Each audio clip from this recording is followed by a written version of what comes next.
Welcome to the Cloak and Dagger podcast.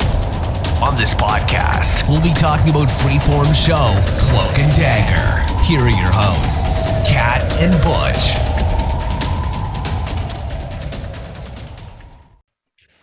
Hello, everyone, and welcome to another episode of the Cloak and Dagger podcast. We have a very special episode today. We're doing a crossover with our friends from the Peter Porker Power Hour podcast. Did I say that correct, guys? Yeah. Yes, you did. Oh, I got it right on the first try. I'm so happy. So I am Kat, and I'm here with my co-host Butch, but I'm also here with Will and Alejandro from the podcast. So if you guys want to go ahead and introduce yourselves. Yeah, sure. Hi, I'm Alejandro. I am one of the co-hosts over at Peter Porker Power Hour podcast. And I'm Will. I am the other co-host, and Alejandro is very modest. He is also our editor, and he runs our Twitter, so he does a lot for the podcast. Okay, right. So, just for our audience who might not be too familiar with Peter Porker, like what is a Peter Porker, or what is a Spider Ham, and why is that the name of your podcast? Oh my god! So, Marvel did a short series of comics in which they reinterpreted many of their famous characters as animals, as anthropomorphic animals. And so when you think of Spider-Man, Peter Parker, who is, what kind of animal would you transform Spider-Man into? There's no very obvious choice. So clearly you're going to have to come up with a good pun for his name. And they made him Peter Porker, the spectacular Spider-Ham. Yes. And the direct quote from the comics is Peter Porker is thinking, "This is astounding. Am I a spider with the limitations of a pig, or a pig with the strength and agility of a spider? I've become something greater than either a spider or a pig. I've become a spider ham." All right.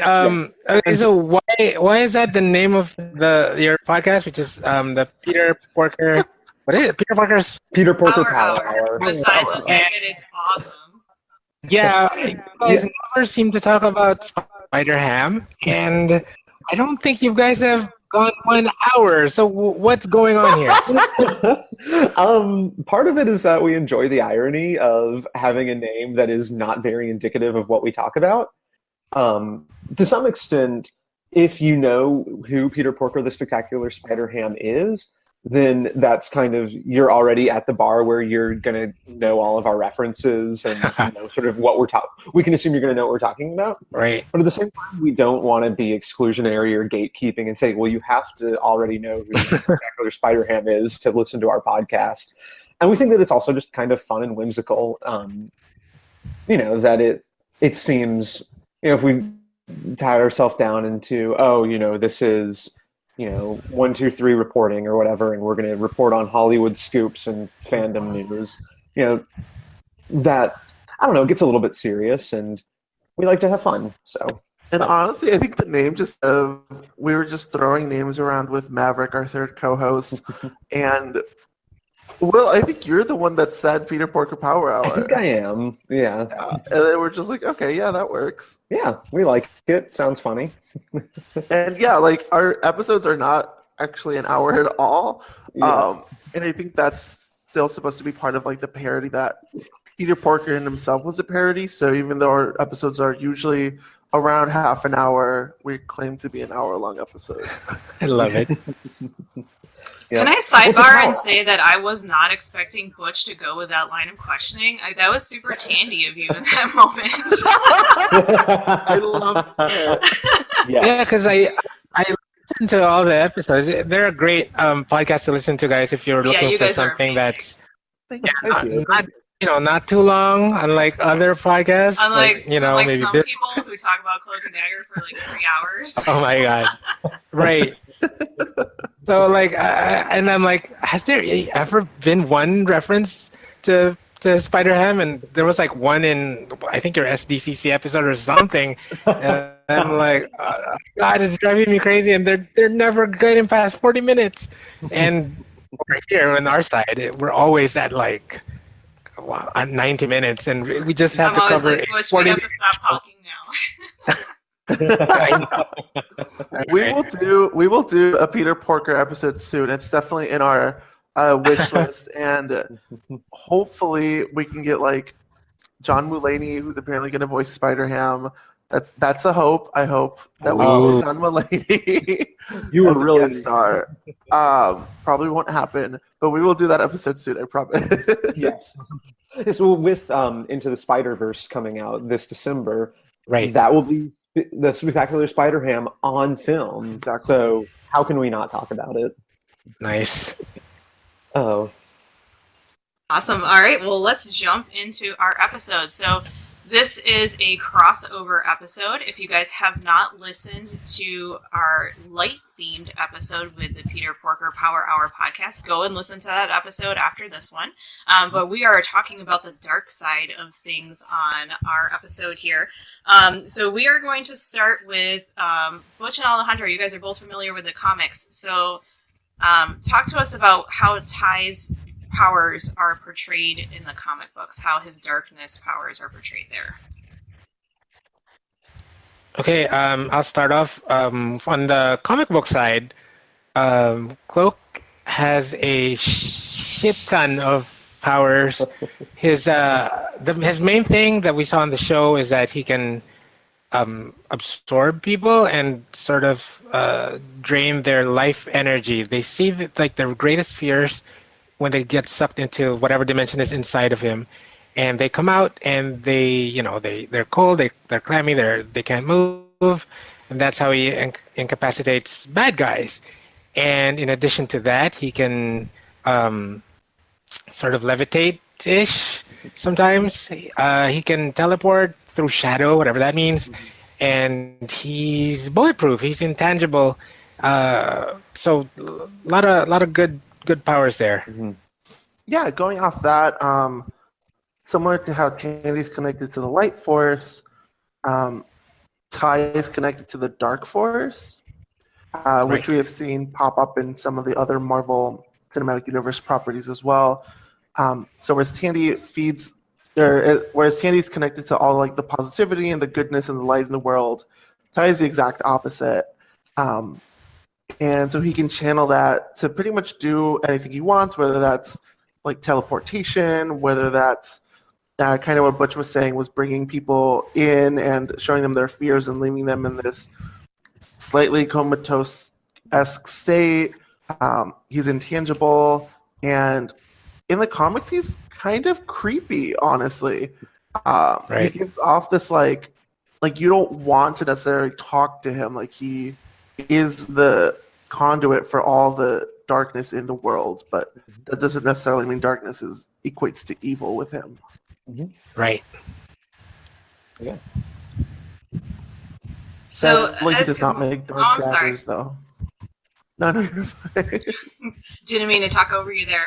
So those were his powers in the comic books. As compared to the show, Will, what do you think your favorite aspect of his powers as portrayed on the show was? I enjoyed the teleportation. I'm a sucker for teleportation. And I mean, even one thing that I really loved about it, it made me think of like Raven from DC Comics, which I believe she has a similar sort of shadow-based teleporting power. But I enjoyed, especially earlier on, when it had this really unpredictable quality to it. Where it is, these powers of teleportation, and obviously when you have those powers, that gives you, such, not unlimited, but such a great range of things that you can do. But that doesn't mean that it's always going to be doing what you want it to do.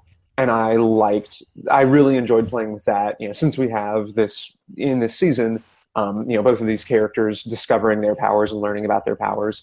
I thought that was something I really enjoyed, was him having to deal with that, and having to learn to control something that I really like and I think is super cool. So that'd probably be my favorite aspect.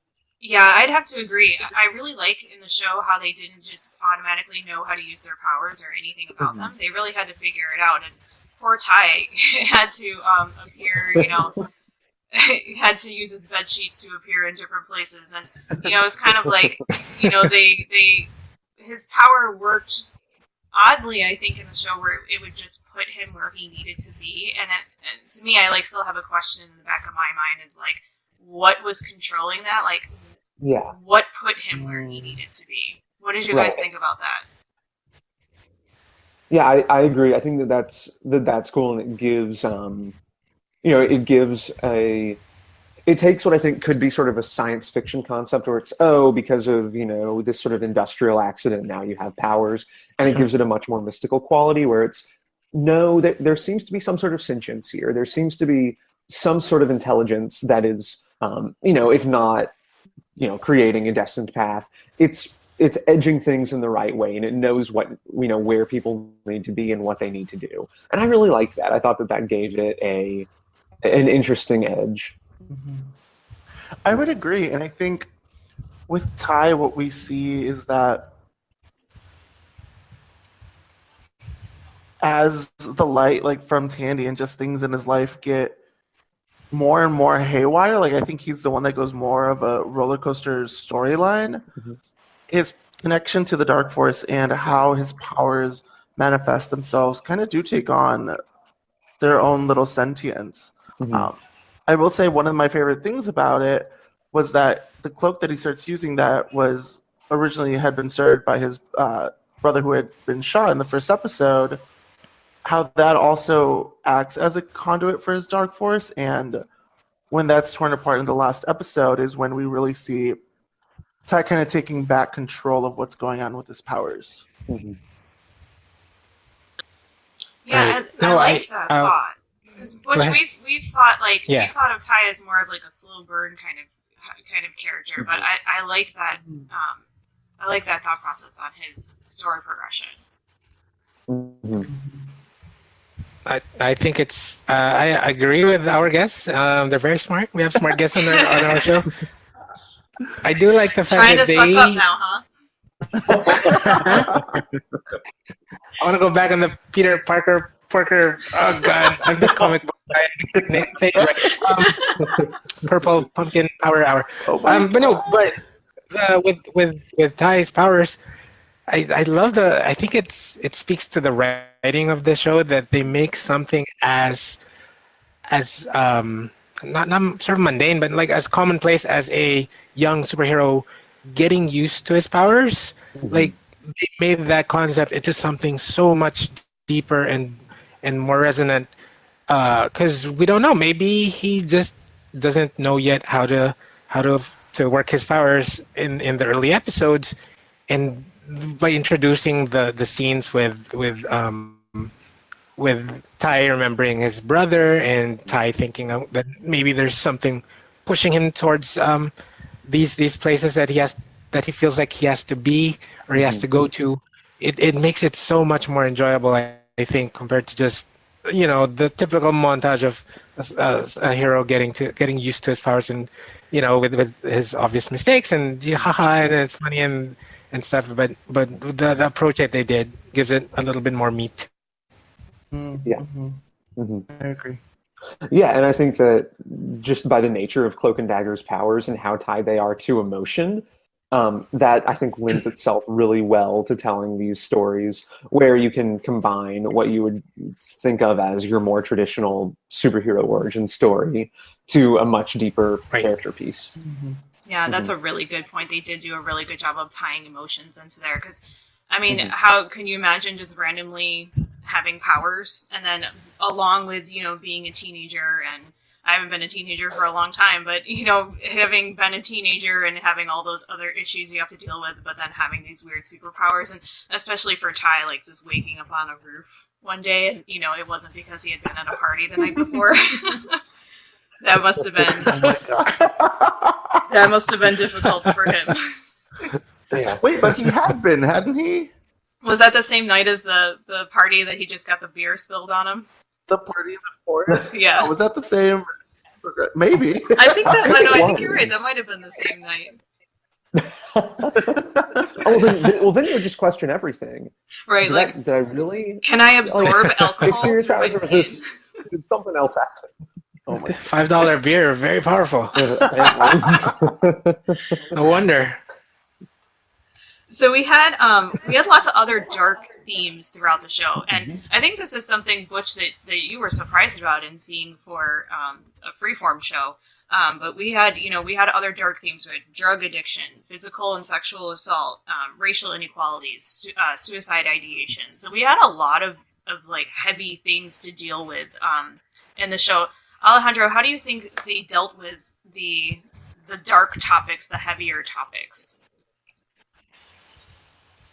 I think they did a really good job of not sensationalizing or dramatizing those topics too much. So I'm thinking even the first scene of one of those topics, we see Tandy almost being sexually assaulted by a group of men after she kind of has found her powers.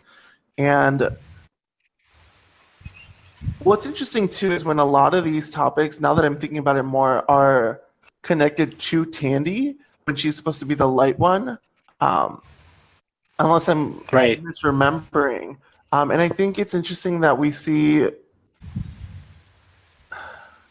how do I say this? We see the full course of these actions. We see their impacts on our characters and the communities that they live in. And what we were just talking about, we see how it's affecting their powers and how their powers are growing as a result of these darker topics. So I'm thinking specifically with the suicidal ideation, and that's how Tandy goes into her groove. That's how she finds out. Right. That's how she gets control of her powers. So now my thought is, did the directors and the writers purposely put these very negative, very dark happenings in our characters' lives as challenges to help them progress and grow as characters and as heroes?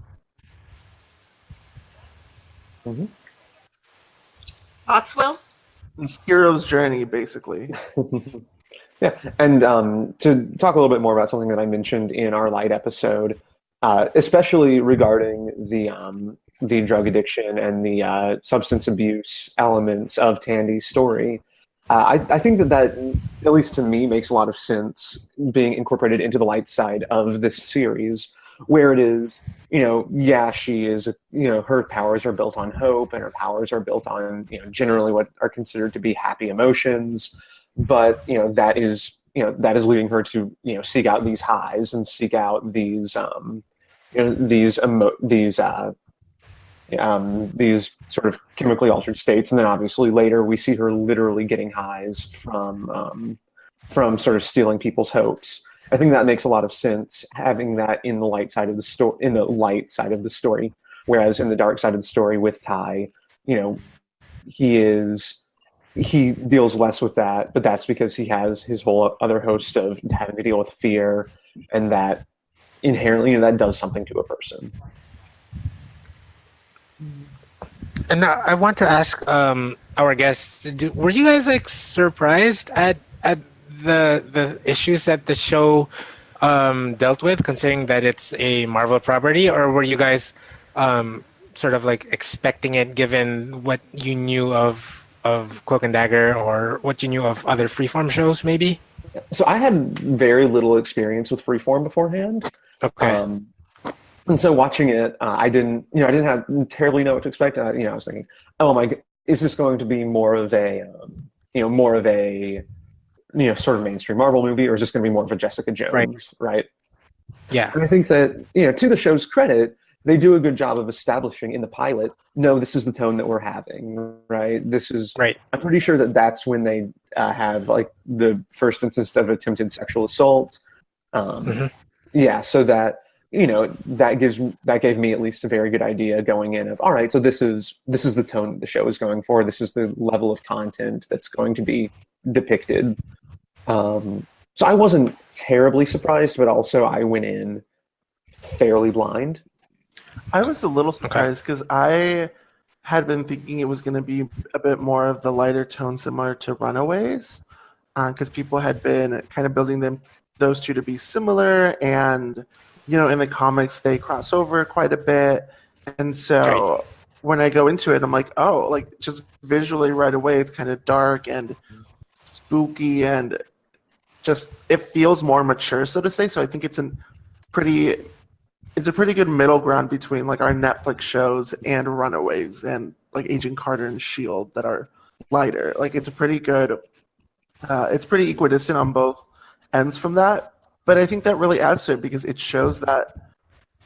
I mean, these are teenagers. Teenagers go through a lot of really tough things a lot of times, and we're just gonna throw some superpowers into the mix and see how that messes up their lives even more. Yeah, and I think that, some of these topics were, they're definitely dark topics, and you look at them and you think, did they just throw these into the show to have, like a shock value?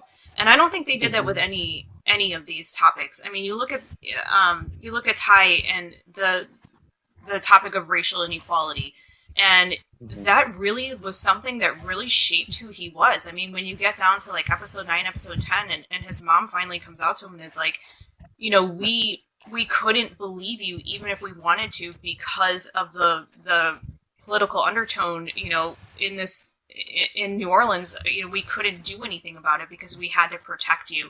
And even now, as it stands, we are not sure if we can protect you because of the corruption and, the way that affects you because of the race you are. So then you look at Tandy and you have the drug addiction and you have the physical assault. I mean, that shaped who she was too. When she found out, that Nathan had really been the one to kind of put Melissa into the state that she was and be the kind of mother to Tandy that she was. I mean, these things shaped who these characters were. So, they could have thrown things in for shock value, and I think that would have been distasteful, but the way that they really incorporated these themes into the show, I think they did a good job of doing that. Yeah, and I think one thing I like with that comes just naturally from Ty's powers too, and being able to see people's fears. We see that every one of those characters has had some sort of negative experience in their lives that has shaped them to be what they are. I'm thinking particularly with Father Delgado, and we see that his fear, it was like a car crash, and I think he had killed someone. I wasn't too sure how to interpret it, but like everyone has gone through these things, and for the adults of the show, they're kind of used to it. They have accepted that these negative experiences have impacted them and not really tried to go through, resolve them. Whereas with Tandy and Ty, they want to resolve them. They want justice for what has happened to them. Mm-hmm. Yeah, and I also think that it, given the fact that they are going to be dealing with these themes, it's great that they chose to set it in New Orleans. Obviously, if they're going to be taking the sort of racial inequalities aspect and incorporating that into the plot, New Orleans has a history that lends itself to incorporating that realistically and tastefully. Mm-hmm. So I thought that was a good choice. And I think I mentioned this in the other episode. I'm glad that with the way that they portrayed the city, with New Orleans, I think it can be tempting to have a very theme park version of the city. I don't know if you've ever seen the old Bond movie Live and Let Die, but it's very much that, where it's like jazz bands walking down the street 24/7 and all kinds of crazy, and everything looks like the French Quarter. And I like that they make it a modern American city, and it is New Orleans, and there are things about it that are distinct, but there are also things that you recognize just as sort of hallmarks of modern American cities, and I really appreciated the way that they sort of framed that within the narrative. Butch, any thoughts? Again, our annoyingly young guests are so correct. The We're not that young, we're not that young. No, but the thing with New Orleans. So I don't obviously I'm not from America. I know a little bit about New Orleans, mainly from reading Gambit stories. So the little bit I know I learned a lot more from the show, and it enforced some of the stuff I heard about, the stuff that the city has gone through. Mm-hmm. I guess it's like a sort of a coastal city, if I'm correct. They get hit by a lot of hurricanes and stuff. And yeah, and the show made a point of showing how these people are survivors and they find strength in the adversities that they go through. And the more I watched the show, the more I could relate it to my own country, the Philippines, which is, we get hit a lot by tropical, tropical depressions and hurricanes too, like on a yearly basis. And given that, and knowing what, sort of how my countrymen like treat that, like it's the same thing as what I think the people from New Orleans experience. And we're very Filipinos are very happy, I guess. We're very we like to make light of things, and I feel like we draw from the same energy, I guess, that the people of New Orleans do. So I just seeing that from the show made me appreciate it on that level. Like, oh, it's sort of like a smaller city version of my whole country. And knowing the culture too, I feel like there's more culture there, if that makes sense, compared to maybe other places in the US. And obviously it's the I think just the entire Southeast Asia, I think we've got a lot of culture and fine food and clothing and stuff. And I see hints of that in New Orleans from the show, and I really appreciate that. So, Butch, that really goes along with, how I think it's Auntie that brings it up about how New Orleans is a city of rebirth and how, they continue to come back from the devastation that they have to go through. And that goes along with the divine pairing. But, really to have all that darkness, but then to come out of it stronger. And I think that's a big part of Ty's character. He does have this darkness around him, but he definitely comes out of it stronger in the end. Yeah. So some other dark themes in the show. I know that Butch is dying to talk about the cloak specifically. The cloak. What does the cloak look like in the comics? Like, to me, like Ty in the comics is like this really like big buff guy who has this huge cloak and it's like always over his head. And is that how he's portrayed? Buff in the comics. No, so the cloak in the first few episodes of the TV show is actually very similar to his original cloak in the comics. It is this like blue and black, like with lines that kind of just flows, so to say. So I was actually surprised that they decided to go pretty accurate with it from the beginning. Yeah, that was a nice little Easter egg for the comic book fans. In addition to that, like in recent years, they've gone with, for Cloak's recent comic book appearances, they've gone with like a kind of plain drab gray cloak, right? And it's kind of boring. It doesn't have the same. Just seeing the light blue and then the dark black lines, it always made me think of like a prison, like the vertical lines, and like obviously Cloak is a prisoner of his hunger, his darkness. So I always appreciated that little visual extra. And Alejandro, you mentioned that you've seen Cloak and Dagger in the Marvel Avengers Academy game, right? Mm-hmm. His look there is close to the Ultimate version, right? With again plain black, but he has like white, I don't know, like white light lines going across his costume.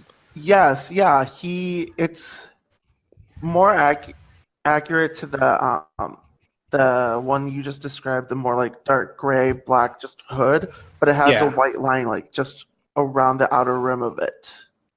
Yeah, so that's more like the Ultimate look, and I've always liked that. It's so much better than I felt like having a little bit of light on his costume shows how it's more like a partnership, like a little symbol of dagger, I guess, that's visually on his design. So yeah, I always like that. I agree. That's one thing that I actually really liked about it too. It connects them a bit more. Right. And I think that for the other clothing in the show, like Ty was really depicted, his wardrobe was really dark. So most of his clothing was dark. His room, he had the black sheets when they showed his house, and especially his room, it was always dark in his room. And then even at school, like his school jacket was black, his basketball uniform was black, so they really like had all of that in there. And then of course, Billy's hoodie was all black except for that little bit of white stitching on the hood, and that's my favorite part of that specific element of the show, that the hoodie that has that little white stitching on there, a little bit of Tandy in there. Any other thoughts on the scenery or other themes of darkness or fears in the show? What did you guys think of how they shot the future scenes? Or go ahead, Butch. Yeah, I don't know. I know, Will, you're sort of more into like the film aspect of series and shows. So I'm curious to hear what you have to say. Yeah, so I think one thing that was true for the entire show, but especially true for when they were shooting Cloak's scenes, it seemed like, for the contrast between light and dark, they really wanted to make that profound. So, I think that there's a difference between saying, oh, we're just going to shoot this really dark and you just can't see anything, and we're going to make this really high contrast. And so the darks stand out more because they stand out more compared to the lights. And I thought that, I think that works better because it's easier to see. And I really liked it. I thought that was really well done. It reminded me a lot of the Netflix Defenders series, in the sense that it's, it wants to build a very specific visual style for the characters. And you can tell that a lot of work went into the costuming and the set design and the lighting to really bring out and evoke that character. But also, I think that, and I've talked about this a lot, I think that the setting just plays into that really naturally, where you can get sort of these industrial wastelands that he can be in, and those lend themselves really well to these dark, shadowy, and shadowy scenes. You can get into, the school. I think works well for that without having to be, it doesn't have to seem eerie at the school, but it can be visually darker. And I think that whoever was running, sort of where they were shooting, did their homework and did a really good job of picking out specific places that would accentuate that visual style they were developing for Cloak. And I will say that I was in New Orleans a few months ago, and it itself just feels like a mythical place. Like, it's really, it like entices you to want to stay more and more. And I think that really showed in how they filmed their scenes in the city. Right. And I feel like we mentioned this on the PPPH installment that we did. Like with Tandy, she has a lot of more. Her storyline lends itself more to having like colorful set pieces with her scenes in the swamps, or her scene even in church with the lighting of the candle and stuff. And with Ty, I think his storyline is more of an everyday struggle, I think, and he deals with more realistic problems. And the lighting on his scenes, not necessarily always skewing towards darkness, but for sure the color palettes are cooler. There are a lot of, like, I'm trying to think, like, most of the time whenever I try to remember scenes with Tyrone, it's always like, whether he's in school or even at home, or even in episode 5 when he was like on a road trip with Dwayne. Whenever I think of him, I always picture him in scenes with lots of grays, blues, maybe neutral colors like whites, but not a lot of like vibrant colors. So I feel like that's probably, and it's not rocket science obviously, but it's definitely something that they paid attention to. Yeah, I agree. All right. Any final thoughts before we go to our super fun roundtable questions? I For me, don't have any. Yeah, I may just jump. I think I'll just jump in and say I really enjoyed Ty's story. I think that it was probably the one that I preferred of the two sort of main character storylines from season one. Um, I thought that I really liked him as a character. I thought that did a good job, developing him as a character without the powers, but also obviously with the powers because those play such an integral role. Um, I was mentioning this earlier to Alejandro. This season rode a very fine line where there are moments where it's like, oh, this is pretty comic booky. Oh, this is sort of a corporate drama. Oh, this is a teen drama. It rode a very fine line between a variety of genres. And just sort of, if we're talking genre fare, the sort of almost noirish, like cop drama that was an element of Cloak's story, I really enjoyed on a personal level. So one question then for our guests: do you guys think that they did a good job of casting both Ty and Tandy? So Aubrey Joseph and Olivia Holt were pretty much relatively unknown. I mean, Olivia had some Disney Channel roles that people had known her for, but Aubrey was, he had some minor roles. He was in The Lion King on Broadway. But were you guys happy with the way they cast the show? I was. I really liked what Olivia Holt brought to the character as far as still being this kind of more innocent but with an edge. Mm-hmm. And I think with Aubrey Joseph, one of my favorite scenes is the last episode where right before he engulfs Connors, he's just kind of creepy. Like he is kind of soulless and has taken on that like cloak persona. Yeah. And I was like, that's awesome. Like you see his acting as he still is like this a bit more sheltered guy from the beginning, but at the end is like full on comic Cloak and like, don't mess with me, you will fear me. Yeah, that was a fear that I had early on in the season was, I think that Aubrey is a really good actor and he's playing sort of this teenage Ty who like, he's a good guy, but all these things are going on. I thought he played that really well, but I was wondering, can he pull off this turn to something a little bit darker and something a little bit different?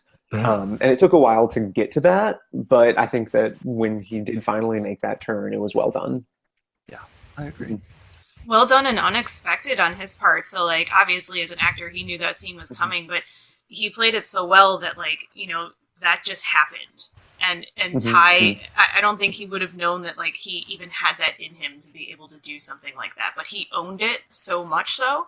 And, too, in the scene with Connors where he was trying to trick him into thinking that he was Billy, like, he did a really good job in those scenes. He was creepy in those scenes. He was, yeah. Yeah. I loved it. Yeah. Alrighty. Okay, guys, so first roundtable question. Whoever wants to go first, what would your fears look like if Ty used his powers on you? Spiders. So many spiders. Oh, same. Butch, did I not say that on our last recording? Like, why is that? Like, I mean, like, I understand that spiders are scary, the way they move and all that, but I mean, there are a lot of scary animals, I guess, out there. So why do you think did something happen to you guys? For me, personally, something did happen to me. So I've always been afraid of spiders, and I don't like bugs in general. Like, I don't like their little legs. I don't like the feeling that something is touching me. So that's my explanation of that. But when I was in college, I had an apartment, and I had 3 other roommates, but I was home alone, and I was just like sitting in my room working on a paper, and all of a sudden this like little dangly thing comes in front of me, and I was like, whoa. Okay, so I lean back, and it's this baby spider. So then I look up at my ceiling, and there were hundreds of baby spiders on my ceiling. No, this was nightmare, guys. So I was like, okay, I'm gonna walk out of my room, and I'm gonna go away. And then I walked into the bathroom area, and there were even more. They were all over the place. It was like 10 spiders had thousands of babies all over the place. So This is so funny because at that point I'm like panicking because I obviously can't stay in my room because it's totally infested. And I call my mom, and it's probably like midnight. And I call my mom, and I'm like 23, and I'm like, Mom, you need to come pick me up. And I went to school in Chicago, and she's in the suburbs, and she's like, do you know what time it is? I'm not coming to pick you up. You can stay there, and I will come and get you in the morning. And I was like, yeah, that's not going to happen for me. So then, I had to figure out, basically I spent the night in the living room, like, in the middle of the room. I pulled the futon, like, away from the wall in the living room area that we had, and just, like, sat in fear. So that was my like traumatic fear experience. So if Ty touched me, I would like be right back in that moment. It's terrifying. No, it was terrifying. It was, oh my you guys. God, like, it was awful. Bitter. And looking back at it now, I kind of like laugh at myself, but I don't even actually know what happened because I literally left the next day.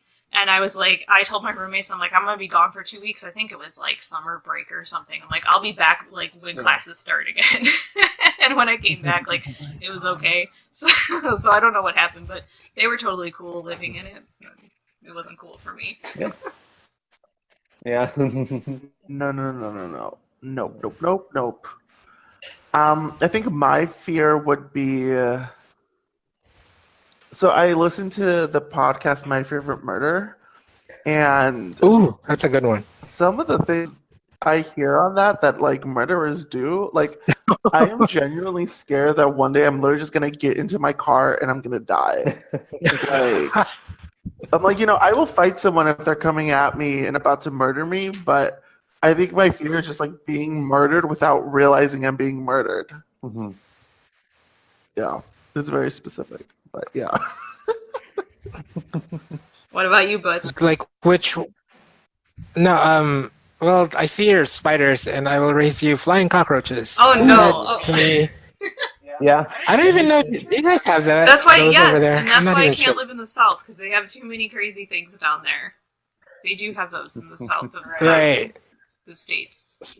Yeah. So as far as I know, like our cockroaches here in Asia are bigger, and some of them fly, and just seeing a cockroach just walking around, crawling around, that's gross enough, But then you see it on the wall, and you're like, how to get there? Like, that's not gonna. And then, obviously, when you think that, that's when they start flying towards you, and yeah. So anyway, I live in like in a higher floor of a complex here in the Philippines. So we don't get cockroaches here unless they fly in. So any cockroach I see over here in our apartment is a flyer. So that always, like, just knowing that, like just seeing any cockroach, I'm like, oh no, that's gonna jump. It's gonna jump. And so I don't know. Like I have no problems too much with Alejandro, spiders. your face is the best right now. So spiders are fine, I guess, unless we get like one of the big ones. But yeah, flying cockroach. And I remember, oh my God, I had an experience when I was in college, similar to what Kat had, like an infestation, but college is a traumatic time, guys. Yeah, so I had to like kill, I don't know, like a dozen cockroaches. I just had to stomp on them. No choice. They were coming in through. I think something about like, like loud sounds. If they're like living underground, they get triggered and like pop out. So the neighbors were like playing really loud music, and then suddenly, I guess they found like a way into my room. Those nightmare videos that you see, like. Pretty much just a lesser version of that. Just maybe 1 or 2 dozen cockroaches. That's all. Yeah, that few. Yeah, so that's mine. Yeah. Okay, so pretty much insect-based and serial killer-based. Let's not talk about bugs anymore. Let's move on to the next question. So, guys, what would you change about Ty's powers, if anything, as they were portrayed on the show? I'll go ahead. I guess and I mentioned this on our first installment. Mhm. Is the same thing. I don't know why we have to look at the same forest whenever we see Tai use his powers, his fear-seeing powers. Mhm. Forests are scary sometimes, uh, but like I don't know why does it have to be a forest? Why start there and see the road and then see Father Delgado do whatever? Just do it like they did in episode 1 when I think he touches Connor. when no his mother, and I think they were in Oh, the they were in the grocery supermarket store. right away. Yeah. Mhm. Yeah, I think they started there. So I'm like, let's just do that, and then maybe it's like some kind of visual cue um, to the viewers, but at the same time, with they do lighting tricks, so I guess that's enough for me. But I don't know. So that's the only thing I change with this part because otherwise, like I like the smoky Mhm. effect that they use.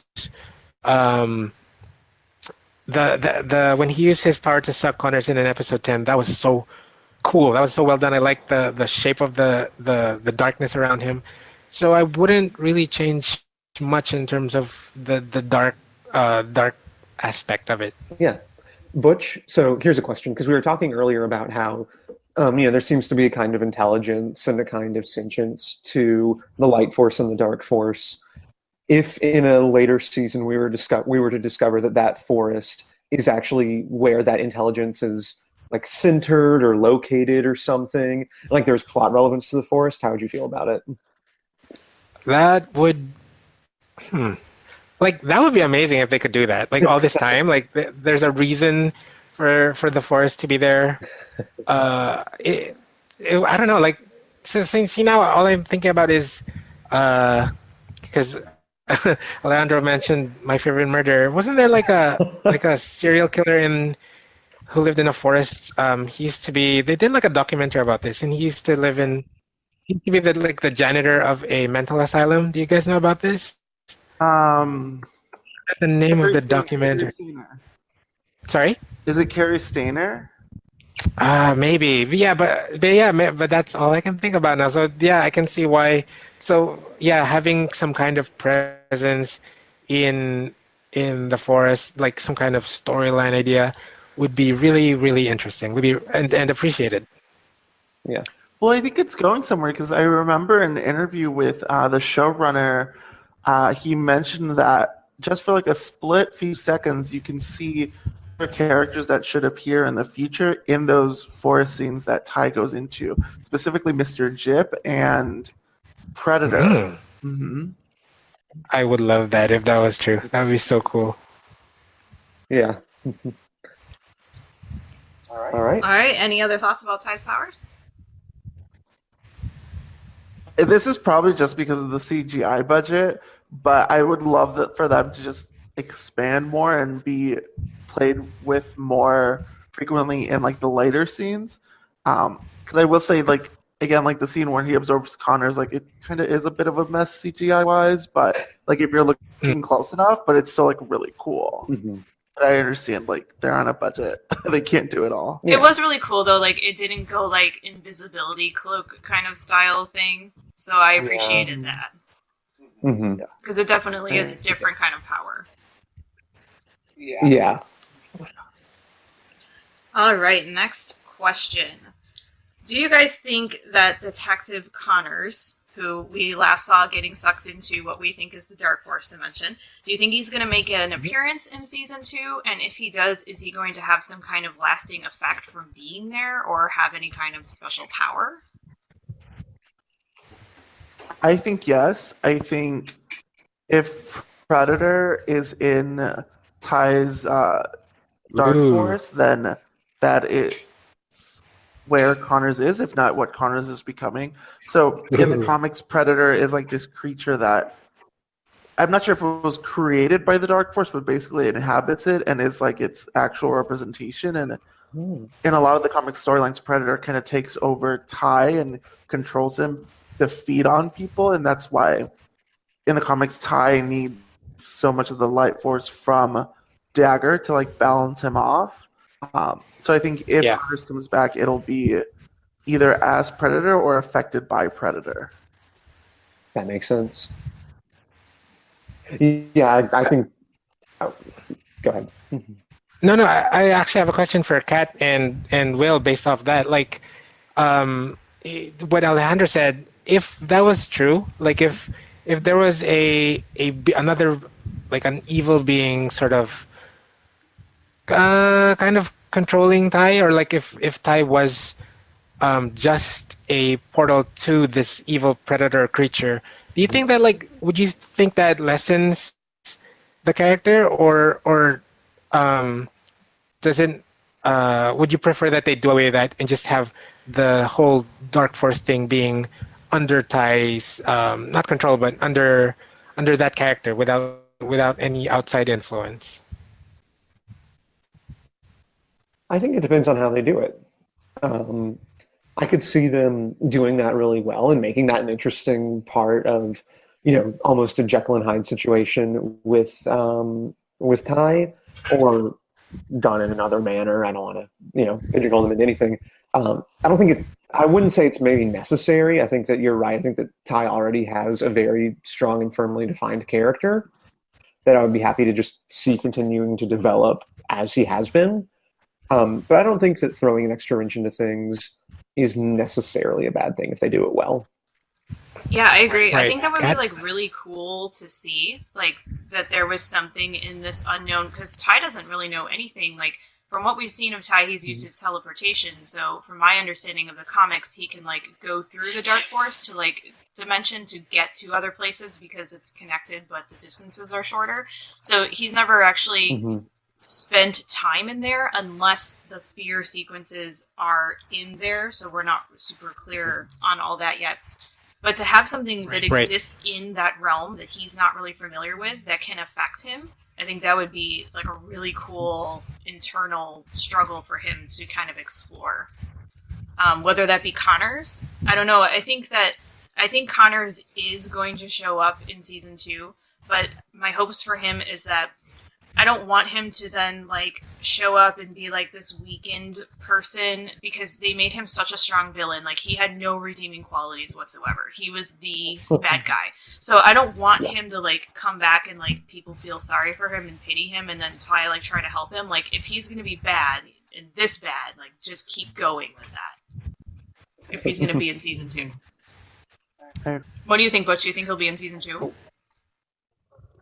Yeah, and I just agree with what Alejandro's saying. Like, it would be very, very interesting, an easy way to bring back a figure that we already have a lot of strong feelings for, given what he did to one of our main characters. If they can meld that with either the Predator character or the Mr. Jif character, which we can talk about more some other time, but both of those characters, it would make sense for them to have the ability to take over Connors' body or to copy his body, whatever, just to get the actor J.D. Evermore back. I would love to see that happen. Yes. All right, so we talked about our hopes for season 2 on our crossover light episode.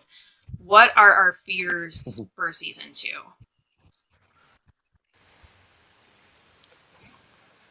I fear it'll go too comic booky. And I know earlier, Kat, you were saying, comic bookiness is good, and I agree to an extent. I think that, not shying away from weirdness is always a good thing.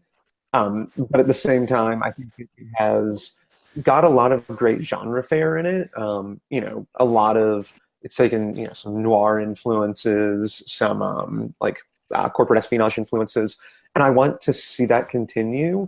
And I think that's true across a lot of Marvel's content, is that they're willing to take a lot of influence from other genres, and I hope that they don't lose that, because I think that sort of cheapens the show and makes it more generic to say no, this is a superhero show and it's just a superhero show, rather than being willing to experiment. Yeah, it would be kind of like, would it be kind of like what they're doing with Daredevil? Like the first season of Daredevil was very very grounded in reality, I guess. And then at the end of that, at the very end, that's when we first get the costume. And I think my reaction to that was like, I'm okay not having Daredevil in the costume anymore. Like I got used to Matt Murdock with the black shirt and the black bandana over his head, and going to the second season, there's a little bit more mysticism and quote unquote comic booky stuff with the hand stuff and life, resurrection and Elektra and all that. And it turned out to be okay. Like I like Daredevil season 2. I don't know if you guys did too, but so maybe they could do that. Like that would be a good I don't know, like a template to copy, like that amount, I guess, of injecting the original source material into something that could be slightly different from where it starts off. Where it starts off. Yeah. Yeah, I think my fears for season 2 would be that it tries to introduce too many characters too quick. So it still has to make Mayhem like fully fledged. If they do bring Mr. Jip in, they have to create that character and fudge him out. And I think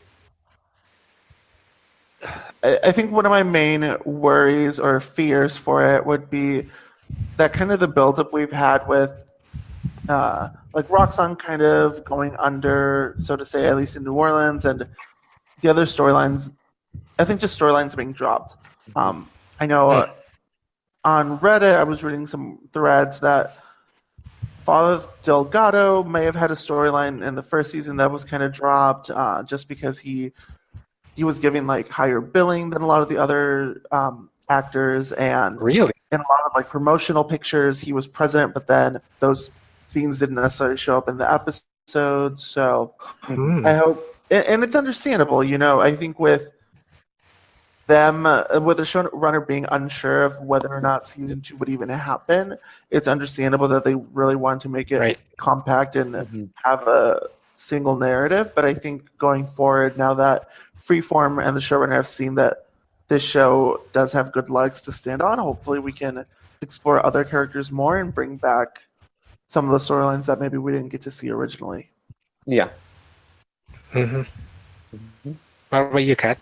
I think my major fear for season 2 is that, they spent so much time building up Ty and Tandy's relationship as a friendship and really getting to know each other as people. But I still think they have a long way to go. Like, really, at the end of episode 10, I think that they could call each other friends at that point. I think that would be safe to say that they were friends, that, they weren't just going to run away from each other anymore.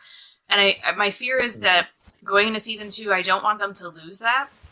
I don't want them to like backtrack on all the progress they've made, but I don't want them to automatically throw them together into a relationship either. Because like I want the Tyrandy thing to happen. I'm all for that, but I don't want it to be forced, and then it's kind of like, it's kind of ruined at that point because you spent so much time, a full season, building up this friendship, and then to automatically throw that into a relationship, I want to just see them continue to grow. I wonder if they will build into like a romantic relationship like the comics, like as they become more dependent on each other. I want to see like a full-on Tandy Evita fight. I think that would be awesome. Oh my god! Wait, can we talk about that scene? Oh that scene when Tandy goes into Evita's hopes and she's just like, "No, dude." I literally yelped. I was like, "Oh my god!" Yeah, Evita like really stood up for her fan in that scene. She was not having. She's like, "Who is this lady, and why is she coming in here?" And it's so funny because we just accept that from Tandy, because Tandy can just do whatever she wants and be wherever she wants. She just gets to walk around, school like, "Hey, I don't go here and never have, but here I am." And Evita was like the first person to be like, "Who are you?" Yeah. What do they call her? Like little aggressive girl or something? I loved it. Yeah. That was great. Yeah. All right, guys. Any final thoughts? I don't think so. Especially with our guests, I'd like to overall. What do you guys feel about like Cloak and Dagger? Because obviously me and Kat have talked about it nonstop. What about you guys? Like considering what you knew or didn't know about the comic books. Like, what about the show in general? Like, you walked away from it. What were your feelings? Yeah, I walked away from it really intrigued by it. I thought I really enjoyed the show. Like I said earlier, I don't really have any familiarity with the comics beforehand, and that this has piqued my interest in it. It's the kind of thing where I sort of leave it. Correct me if I'm wrong, because like I said, I don't have no familiarity with the comics. That Sure. Cloak and Dagger are newer creations, like that. As characters, they've been around. I don't know when they were created, I guess is what I'm saying. They're older. They're old characters, but they haven't been around a lot because they never sold a lot of comic books, so they always get canceled after some. So Yeah. they've been around a while, but they haven't done much. Okay. Well, I mean, either way, it's made me interested and sort of glad that that there's still these really compelling stories to be told with lesser known characters, and that I don't think that they've yet to run out of compelling stories to tell about Captain America, at least in the movies. But I'm glad that they've found these other characters that they can still, give us really interesting genre fare with. And I'm excited to see that there still are those creative juices going around. What was the question? I'm just like, wait, what did you ask originally? Just your overall thoughts from Cloak and Dagger, just the series in general. I loved it. I started it a bit late. Like I started, I think, around episode 4. But even in just binging like the first 3 episodes, I was like, I want more. I want more. I want more. Okay. And even with seeing episode 10. It finished. I remember I was like on Twitter, like, oh my God, what's going on? And I purposely stayed on to watch the rerun that happened like 2 hours later because I was like, I need to see this again. I want to know what's going to happen. And I'm excited for season 2, and I'm glad it's coming earlier than expected. Yeah, so season 2 we're going to be getting in spring 2019. So in my head, that means we'll get like a March premiere. Is what I'm guessing. Mm-hmm. Yeah. So here's to hoping for that. Thanks. But thank you guys for joining us today. If our audience has not listened to our light episode, please do so over on the Peter Porker Power Hour podcast. See, Butch, I can say that. You got to get with it. God damn it. I've been practicing. No, but thank you all so much for having us. Oh, thank you so much. This has been awesome. We're definitely going to have to do this again with you guys.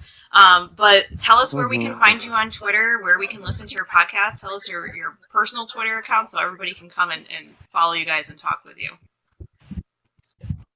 Yeah, so you can follow our podcast Twitter at Porker Hour. You can listen to our podcast. We are primarily on iTunes. And then my personal Twitter is at Cortez Cardinal, which is Cortez like the conquistador, and then Cardinal, but with an E at the end. Yeah, and for me, you can follow me on Twitter at Dondro, Dondroo.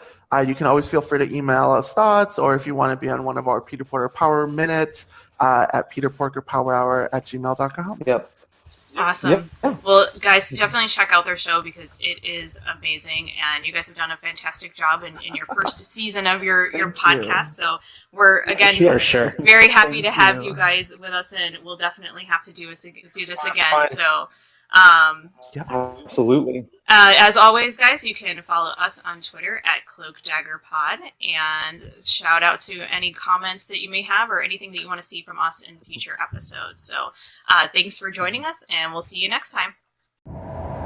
Thanks for listening to this week's episode. Make sure you check out the show's description down below so you can follow us on social media. Talk to you next time.